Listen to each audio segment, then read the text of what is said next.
இயேசு கிறிஸ்து செய்த அற்புதங்களை நீங்கள் பார்த்தீங்கன்னா, 12 வருஷம் பெரும்பாடு உள்ள ஸ்திரீ வந்து இயேசுவின் வஸ்திரத்தின் ஓரத்தை தொட்ட உடனே அவளுடைய உதிரத்தின் ஊறல் நின்று போயிற்று.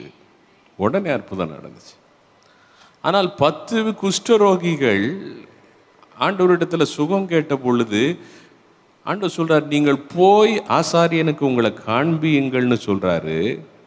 உடனே சுகமாகல, போகிற வழியிலே சுகம் பெற்றார்கள்.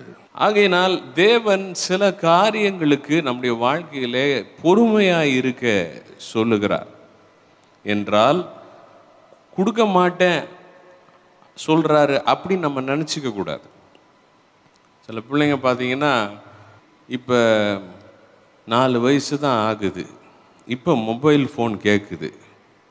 நீங்கள் சொல்கிறீங்க இல்லை இப்போ வாங்கி கொடுக்க முடியாது, ஆனால் உங்கள் மனசில் என்ன இருக்குது, இல்லை உனக்கு ஒரு வயசு வரும்போது நான் வாங்கி கொடுப்பேன் அப்படின்றது மனசில் இருக்குது. கொடுக்க மாட்டேன்னு சொன்ன உடனே உருண்டு பிறண்டு ஊன்னு கூச்சல் போட்டு கத்தி வீடையே 2 ஆக்கிறதுல 4 ஆக்கிற மாதிரி வழி பண்ணுச்சுன்னா நீங்கள் அப்பையும் கொடுத்துருவீங்களா? அப்படி கொடுத்தீங்கன்னா நீங்கள் நல்ல தகப்பன் கிடையாது.